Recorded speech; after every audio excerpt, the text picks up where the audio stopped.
miarabantsika malagasy mpiaino sy fijery rehetra ary faly miaraba ny vahintsika koa dia i pastera izay atokeko izany.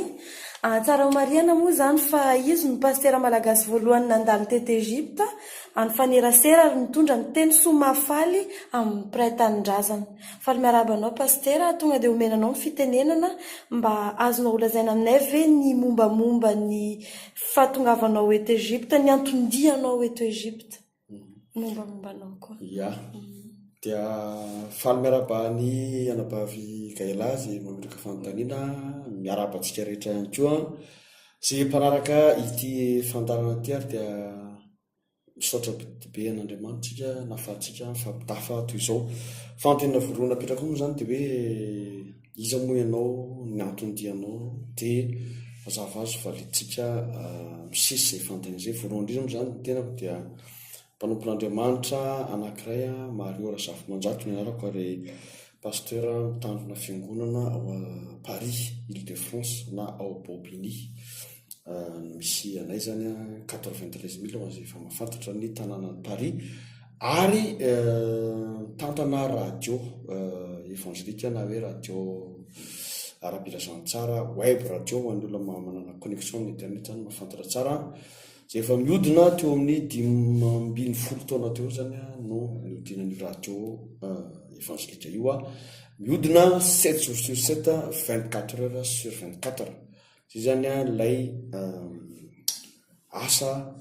nampanaoviny tompo ary mino fa tsy ho anay irery zany fa ho antsika kristiana rehetra zany dia voantso amin'izany avokoa araka ny ten'Andriamanitra ny amin'ny marika 2:10 dia mandehana any amin'izao tontolo izao ianareo ka mitory filazantsara amin'ny olombelona rehetra.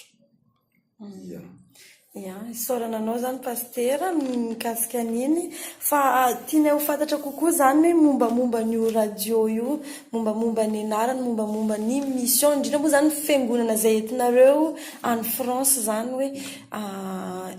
tiana ho fantatra kokoa zany hoe mission sy ny objectif anareo. Sorreo amin'ny fanontaniana ny objectif aloha zany voalohany indrindra dia anatanteraka ny baiko zay efa naviriko teo ihany hoe iraka izy io zany hoe ny eglizy agape zany na ny radio agape dia tsy hafa fa eglizy missionnaire na radio missionnaire. Matoa zany misy ny radio missionnaire na ny eglizy missionnaire dia tsika mihitsy ny missionnaire satria ny fiangonana missionnaire na ny eglizy missionnaire dia tsy hafa fa atsona amin'ny teny grika hoe eglizia io zany dia tsy hoe fiangonana vatatrano akory na katedrala na hoe bâtiment fa olombelona nantsona ary nanatanteraka ny iraka nampanaovan'Andriamanitra arak'izany hoe mandehana ny amin'izao tontolo izao ianareo ka mitory filasantsara amin'ny olombelona rehetra, iraka zany tsika. Dia misy fotoana moa nisy mpaminany anankiray izay efa fantadaza tsara ihany koa ny baiboly ao ny testamenta voalohany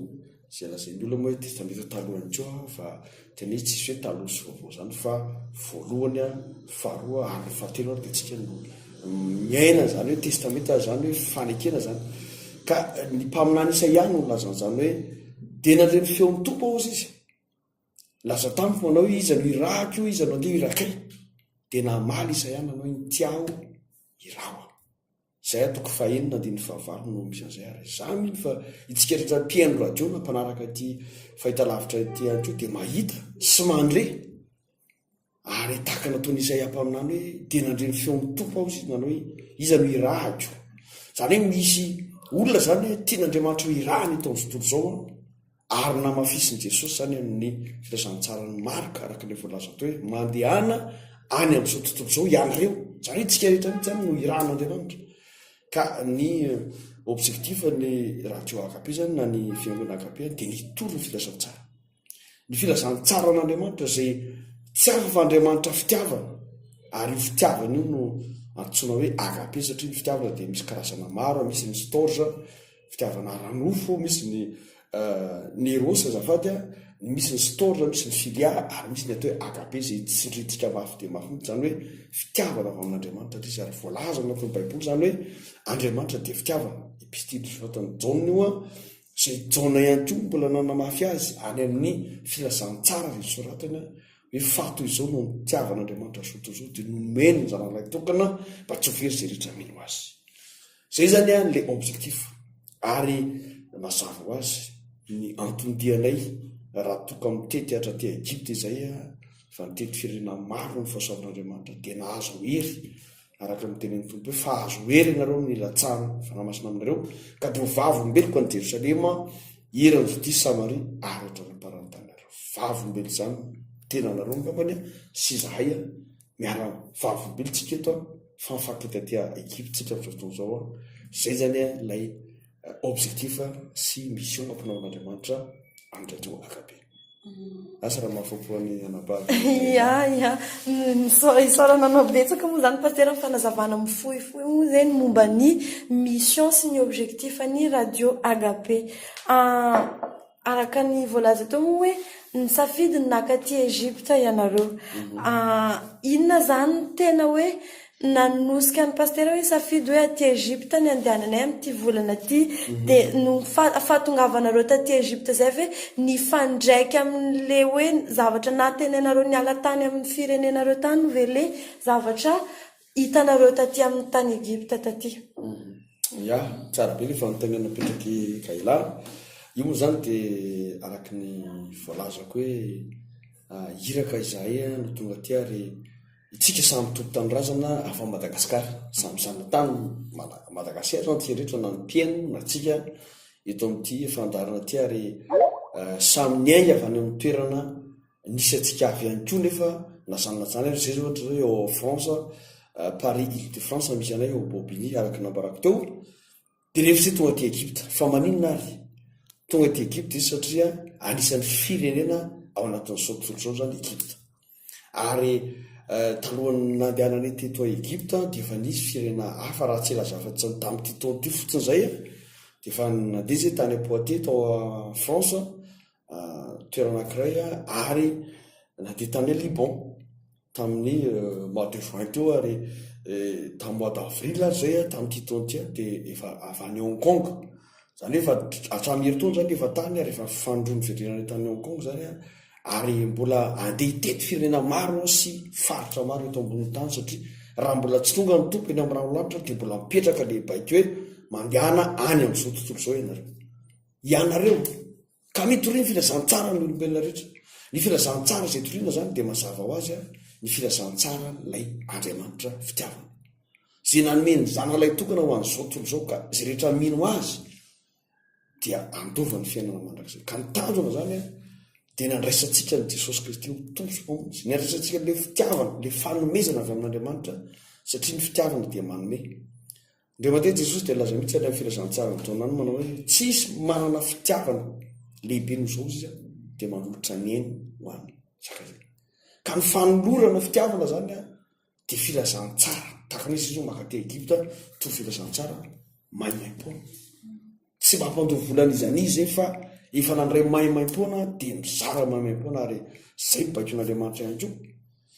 toy izao ny tiavan'Andriamanitra azo izao nomeny modely zany tsika hoe toy izao dia nomeny ny zanalay tokana dia zay fanomezana zay zany no entinay aty Egypte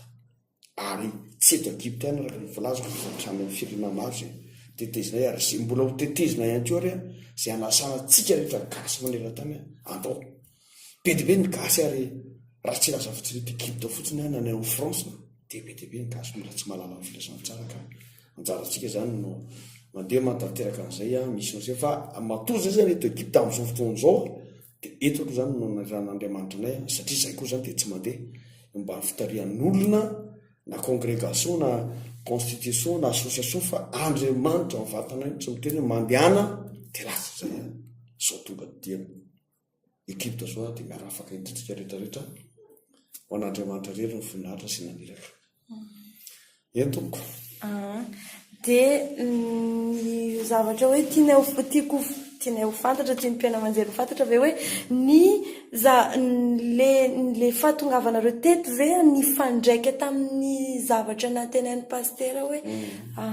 ny fandraika ve le izy marina zany le fanontaniana tontolo dia ny valiny zay zany io dia anankiroa ny voalohany dia mahafatrapo satria ny fanena tokoa tao anatin'le tahitanay satria zay talohana tokafatra zany dia nivavaka araka hoe sitaria fanan'andriamanitra zanak'andriamanitra zany hoe tena vavaka nataonay zany dia fanena amina gasy maro arak'izay azo atao dia ny tompo mihitsy no icrée an'le événement ampifanenanay amin'ireo gasy reo anisan'izany moa zany nareo zay sorana bidibe anareo ny nandraisanareo anay tamin'ny fitiavana satria fitiavan'andriamanitra koa no nentinay sy ho zarany aminareo dia reny moa tsika ny fankahita reny ary mbola misy ny fionatsika amin'ny lahady ho avy zao zay sorana bidibe atsika mpikarakara sy mpanomana ary manantena zay fa hahita gasy maromaro ary tahaka ny efa nionatsika tamin'ny herinandro dia efa faly zay satria tsy vitsy ny nanatrika n'le fionana tamin'ny fotoana iny zay fotoana tsy nomanay kosa fa nareo ny nanomana azy ary ny fantatra sy ny azonay antoka dia Andriamanitra mihitsy nefa nanomboatra le fotoana ionatsika zay zany anisan'ny positif na hoe nahafapoa tamin'ny dianay ary tena hoe tsapanay zany miaraka aminay Andriamanitra satria nisy salamzany koa tany Hong Kong rehefa nadetanzy tamin'ny avril dia nisy réunion na programme efa nataondrareo koa gasy tany tsy programmenay mihitsy fa ny zavatra nataonay fotsiny dia nivavaka tena ampanetretena ny lazana aminareo fa tena nisy vavaka sy fatikanina mihitsy nanomazana azy ho dia zao dia eto anatin'izany vavaka zany Andriamanitra zany dia tena hoe manatsotra ny tanany dia manamboatra ny programma rehetrarehetra na teny ambon'ny avion zany na ny escale zany na ny entana sy ny message hoentina ny afatra zany dia tena hitana hoe mipetrapetraka tsara daholo ary dia zay hoe sorana bidibe n'Andriamanitra zay zany ny anankiray faharoa somary mampalelo ihany fa zay moa zava-misy tsy azo afenina fa ny olona koa variana amin'ny fitadiavana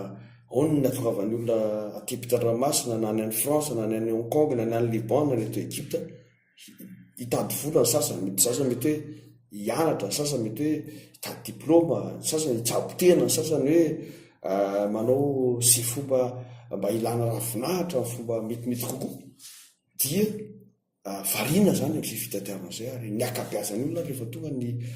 weekend na sabotsy lahady eo dia hoe mba tongava ndo hivavaka iara-iontsika mba hidinika ten'Andriamanitra hiterana an'Andriamanitra dia zay vizana fa tena totolasomeny zay niasa foana io neny mba fotoana ialana sasaka dia mialatsy fa tsy afaka hamonjy zany fivoriana zany fa tena hoararontona ny mba irana vady aman-janaka sy ny sisasisa anisan'ny mampalelo ihany tsy napoizina moa zany satria zava-misy ary raha malala fa ho an'izao tontolo zany dia manjaka be zany fitiavana ny fanoranana nofo zay hoentina mambavaka mba ho tonga saina ny olona hitodika any amin'Andriamanitra satria avy any amin'Andriamanitra toa le natana zany rehetra zany na ny asa na ny fahatongavanao ty andafy na ny fahasalamana fotsiny ary teneko anao fa tsy voavidivolana ny fahasalamana mitombona amin'ny ainana moa ny fahavelomana dia tena vomaky hoe fahagaganana iny amin'Andriamanitra atsika tombonahatra mbola velona mbola afaka miteny mbola afaka miresaka firy moa ny olona mialaina amin'izao fotoana izao firy ny olona raha tsy laza fotsiny Paris fotsy zay firy ny olona miantso ny telefona hoe mba hitam-bavaka zay pasteur mba mila fampahirezana kely ny dadatonay any Madagasikara hoe ny havanay ary mba mila vavaka zany zany mampiseho hoe rehefa tery ny olona dia mahafantatra n'Andriamanitra miantso an'Andriamanitra fa rehefa milamina ny olona afaka dao ny problème dia tena salony tsy fantany akory misy Andriamanitra zay zany izy ny mampalelo ka tsy nety Egypte ihany akory miaina an'izany ny gasy fa saika ny gasy rehetra zay tsy matadidy intsony fa fahasoavana no iainantsika amin'izao dia zay zany mivavaka ataonay hoe engany mba hifo amin'ny toromasony daholo ny olona ary velona amin'Andriamanitra velona mba homentsika azy ny voninahitra isaorana anao zany pasteur no ireny valiteny reny no amin'ny tamin'iny valiteny zay nomenao iny zany hitan'ny pasteur zany fa hoe matoritory tsy lazaiko hoe matory moa zany fa variana ny fiainam-panahin'ny kristianina kanefa kosa eo andaniny ny zavatra hoe hitatsika eto Egypta moa zany fa ny finoana silamo zany no tena ny akamaroany moa zany hoe mpino silamo aby dia inona zany ny fahitan'ny pasteur hoe inona zany ny hevitra sosokevitra eto pasteur anatsarana ny fiainana ara-panahin'ny kristianina eto Egypta amin'ny manoloanan'io hoe ny mpino silamo no tena hoe be indrindra eto Egypta, tsy ny malagasy ihany fa eny ny egyptianina koa moa zany ny silamo no finoandreo voalohany. Fa ny malagasy koa moa zany dia be da be no silamo eto Egypta, dia inona zany no sosokevitra eton'ny pastera hoe ara-panahy. Saranao ny amin'ny fanontaniana zay zany zava-dehibe tokoa satria ny silamo dia tena mivavaka, tena zareo rehefa mivavaka tena mivavaka tokoa. Tena hoe raha mba ny kristianina rehetra mba manana fitiavam-bavaka na manana fifehezan-tena tia vavaka tahaka ny ataon'ny silamo dia mahafinaritra angamba ny zavatra miseho. Fa araka ny teneko tao moa mampalahelo dia matoritory varimbarina amin'ny fiainana ilay olona dia lasa adinony Andriamanitra. Fa ny silamo zany dia tena hoe sady tanàna silamo eto firenena silamo eto mazava be raha ohatra ka matanjaka ny fivavahana silamo. Ary za isaky ny quartier izay nandehanako zao hatrany Elsokona, Le Caire, aty Alexandria, dia maheno an'ilay haut-parleur ngeda be tena hoe miokaoka eran'ny tanàna bismillah rahmani rahim, tena hoe mivavaka zao zany isakisaky ny atsatsakadiny nadandreo zany dia miantso vavaka tahaka ny manetsa ny olona be mifoaza amin'ny toromasona ro mivavahana ro fa tonga fotoana fivavahana. Ary zareo dia mavita mivavaka indimy sanandro ho an'ny tena silamo tena mivavaka zany. Fa ny kristianina koa raha ny tena izy dia tokony hivavaka mihoatra ny silamo aza. Fa sangirisy moa silamo mahery mivavaka no tsy araka nambarako to, fa ho an'ny tena kristianina zany dia Andriamanitra dia efa niteny mihitsy any amin'ny filazantsara ny taona toko 4 andy 7 hoe fa ny iray kosa dia mitady ny tena mpivavaka ho tahaka azy. Zany hoe mitady ny tena mpivavaka zany hivavaka amin'ny fanahy sy fahamarinana satria Andriamanitra dia fanahy. Azy mivavaka aminy dia tsy maintsy mivavaka amin'ny fanahy sy fahamarinana. Ka ny firaisana amin'Andriamanitra fanahy zany tsy voatery anatin'ny fiangonana any na any anatin'ny moské any na anatin'ny fanana silamo ary hoe zareo rehefa tena mivavaka izy na eny an-tsena izy na ampiasana izy mamelatra tapi dia veo izy mivavaka dia fa vao mainka moa fa ny kristianina izay mahalala tsara hoe Andriamanitra dia fanahy tokony tsy mambaka amin'izany. Ary voalazan'ny mpaminany mihitsy hoe ringana ny oloko no tsy fisian'ny fahalalana. Ka dia mampahafantatra zany zay na mampahalala ny kristianina rehetra zay mbola variana amin'izao fiainana zao, na variana mijery fotsiny ny fivavahany sasany fa tsy manatsara ny azy, tsy manatsara ny fifandraisana amin'Andriamanitra velona, dia entanina manokana eto. Ary zay ny sosokevitra tiako atsipa amin'ny kristianina rehetra zany, tsy neto Egypta ihany fa ny kristianina rehetra maneran-tany, satria ny radio moa zany resy loha maneran-tany. Eo ihany koa ny fiangonana zay efa misy fiangonana tsaran'Andriamanitra atraizatraiza zany zay misy olona mangetaheta hijoro fiangonan'Andriamanitra araka ny voalazan'i Jesosy hoe naiza naiza ny angona androna telo amin'ny anarako Jesosy dia ao foana. Ka zay fananganan'i Jesosy Kristy ny fiangonana zay zany le nambarako hoe eklezia, fikambanana ny olona voantso ho ao amin'ny Kristy, zany hoe olom-baovao amin'ny Kristy zany tena izy araka ny voalazan'i Paoly hoe koa raha misy olona ao amin'ny Kristy dia olom-baovao izy. Misy olona zany milaza azo kristianina fa tsy kristianina izy, fa ny olona tena ao amin'ny Kristy dia olom-baovao.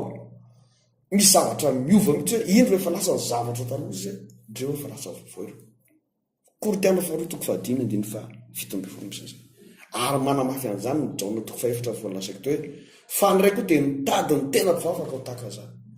dia hivavaka amin'ny fanahy sy fahamarinana, satria Andriamanitra dia fanahy izay mivavaka aminy dia tsy maintsy mivavaka amin'ny fanahy sy fahamarinana. Ka ny hafatra zany dia tsotra hoe naiza naiza misy anao dia mahery izy ianao mivavaka tediavan'Andriamanitra fa baiko ny Kristy, zany hoe fankatsaho aloha fanjakan'Andriamanitra sy ny fahamarinana dia hanampy anao ny zavatra rehetra. Ka avarako azy mikasy an'izay torohevitra mikasika ny kristianina zay voalazan'ny salamo 4:7-4:7 dia milaza mihitsy ny mpanao salamo manao hoe impito isan'andro izy no iterako anao no fitsipitsomana. Salamo mavita mivavaka indimy isan'andro tsara be, fa be lehibe ny kristianina na indroa isan'andro tsy hita, ny mitelo isan'andro tsy hita, fa raha ny tena izy dia tokony impito isan'andro no iterako anao sy ny mpanao salamo, satria marina ny tena. zay ngamba no mamaly ny fanontaniana anapahary ia isaorana ny paster moa zany ny fomba fahitan'ny paster azy moa zany hoe tokony aka ohatra zany tsika hoe tokony anao bebe kokoa mihoatra noho izay aza moa fa tsy hoe aka ohatra am'izay marana koa azy moa zany hoe inona zany no afatra mety atsipin'ny pastera ho an'ny malagasy eto Egypta indrindra moa fa ireo kristianina moa zany amin'ny mahapastera ny pastera tokoa moa ho an'ny malagasy tsy akanavaka fa ho an'ireo kristiana koa inona zany ny afatra hitan'ny pastera hoe tokony atsipy tamin'ny fandalovan'ny pastera eto an-toerana amin'ny fandalovan'ny pastera eto an-toerana moa zany sy afatra hijanona hoe apita ho an'ny malagasy tsirairay ho an'ny kristianina tsirairay satria zava-dehibe tokoa ny afatra ara-panahy ny afatra tsy moa zany dia isaorana bibianao nametraka fanontaniana sy manontany ny afatra ny fofomafaly dia mazava ho azy ary afatra ampitaiko foana ao amin'ny fiangonana sy ato amin'ny radio hoe miomana fa ho avy tsy hoerena amin'ny ravolanitra Jesosy tsy maintsy ho avy io na iza mino na iza tsy mino na ny silamo na ny bodista na kristiana na tsy kristiana na mivavaka na tsy mivavaka dia ho avy tsy hoerena amin'ny ravolanitra ary zay no filazana lehibe indrindra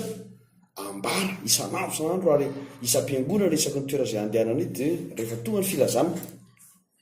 dia hoe filazana voalohany indrindra sady lehibe indrindra dia zao ho avy tsy hoerena amin'ny ravolanitra dia zany dia mila fiomanana mila olona vonona ka miantso antsika zany eto na diakona anao na pastera anao na apôstôly anao na evangelista anao na ozy anao hoe za efa vita confirmation na mpiomana anao na mpiandrina anao na andrasana na mivavaka koa anao na tsy mivavaka any am-piangonana te ilazana anao ho avy ny tombo miomana ianao fa ho avy Jesosy ary fa ho avy izy dia zay miaina ao anatiny atao hoe fahamasinana sy fahamarinana miainga ary efa ho avy izy dia andray izay rehetra azy satria efa miteny izy amin'ny apokalipsy hoe indro efa mitsangana ho mbaravarana sy komandodo zao fandalovana eto Egypta tsony dia tena hoe mandombaravarana ho an'ny olona eto Egypta Jesosy Kristy manaitra antsika rehetra hoe indro efa mitsangana ho mbaravarana ka mandodondo apokalipsy 3:20 ka raha misy izy mandre ny feo ka manokatra mivaravara diditra ao amin'ny iara sakafo amin'ny arizana zany ny fifandraisana amin'Andriamanitra zany tokony tsy ho tapaka mihitsy ho an'ny olona kristiana tsy miandry andro sabato no vandeha hivavaka any amin'ny sinagoga na any am-piangonana tsy miandry andro lahady no vandeha hivavaka marina fa miasa taony olona nareo aty Egypta moa rehefa zomavo tsy miasa fa araraoty ny andro azo novatso ary zany nahatongavanay aty fa dia manjana koa miaraka amiko aty ary mba manaratra koa zareo mba manao vakansa mamonjy ranomasina mamonjy jerijerin-javatra mahafinaritra fa za manokana mahapastera araka ny diniko anao tao teny ao am-poko zany dia hoe hitory ny filazantsara ny fanjakana satria zay mibaiko hoe tsy maintsy hotoriana amin'izao tontolo izao ity filazantsara ny fanjakana ity ho vavolombelona ny firenena rehetra vao tonga ny farany zany hoe ho avy zany ny farany ary tsy maintsy ho tonga zay ka dia zay no afatra zany hoe miomana fa ho avy ny am'ranomanitra Jesosy ho azy rehetra voninahitra saorana betsaka zany ianao pastera no ny afatra iny zava-dehibe tokoa ary angatahana amin'ny tompo moa zany ho isy ny fionana manaraka amin'ny aty Egypta na tsy eto Egypta ihany moa zany fa indrindraindrindra zava-dehibe ny fiainantsika ara-panahy ionantsika amin'Andriamanitra koa rehefa ho avy ny fotoana any amin'ny raha any lanitra zay zava-dehibe tokoa iny ary ka dia mitsondra anao atsika rehetrarehetra misaotra betsaka ny gaila nametraka ny fanontaniana isan-karazany misaotra antsika amin'io zay mpanaraka ny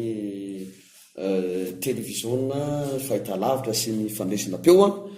dia hitayanao ny Andriamanitra dia afaka hivavaka anao zay hitsondrano anao ampahiry anao amangy anao ary any amin'izay misy anao ihany koa na iza naiza misy anao manerana ny tany dia afaka miantso anay ianao afaka mametraka ny adresy ny coordonnées rehetra atao amin'ity sita ity zay mba ahafahantsika mifandray afaka mifanakaro afaka fampiresadresaka mikasika ny fanjakan'Andriamanitra satria ty filazany tsara fanjakana ty dia tsy maintsy hotorilotra ny ampamitany ka alohan'ny amaranantsika azy dia hivavaka manampiaino tsika mba ho tsapana izy ireo ny fanatrehan'Andriamanitra sy ny teny zay zareo to dia isyako ny any amin'ny fiainanao ka raha mino ianao dia hivavaka ao anao amin'izao fotoana izao. Raha eo misaotra sy mideranao raha afaka nanambara ny fanjakanao sy ny vaovao mafaly zay na ny rahanao tonga eto amin'ity toerana ity ary amin'izao fotoana izao zay mijery sy manaraka sy mifandaran'izao Andriamanitra dia aoka hirotsaka ny herinao avy any an-danitra ataovy tena tsapana izy ireo fa ianao dia efa nilaza fa naizanaiza no iangonana androa na telo amin'ny anarako ianao dia mivoany aho. Ary raha misy olona mangetahitanao androany ka dia hanolotra ny tena hanokatra ny varavarana dia hiditra ao aminy ianao Andriamanitra hanovany fiainana. Raha misy manana olana dia hiva amin'ny anaran'i Jesosy Kristy izao dia izao zany olana zany. Raha misy marary azy dia ho sitrana izy, ho sitrana amin'ny anaran'i Jesosy satria ianao dia efa nilaza fa raha nizanoka anao nafaka anareo dia ho afaka tokoa ianao. Tompo misaotra anao sy midera misady satria rehefa efa miasa ianao mahakasika ny fiainan'ny olona ianao azy rehetra nangatitsika na matimaty tamin'ny fivavahana dia verina fitiavana voalohany izy ary apreto anatiny indray ny fananao masina mba tsapany fa mila olona mivavaka, tena mivavaka ianao ary mivavaka fanasy fahamarina. Dia meko anao voninahitra sy ny dera menanao ny laza ianao izay namelanay hitantara ny fanjakanao sy ny fahamarinanao teto dia misaotra fanahy masinao fa hiasa fena ianao amin'izao fotoana izao ary voninahitra sy derana eo anao izay efa nahotraka ho mandrakizay amin'ny anaran'i Jesosy Kristy Tompo. Alleluia. Amen. Amen. Tainy Tompo. Ity agape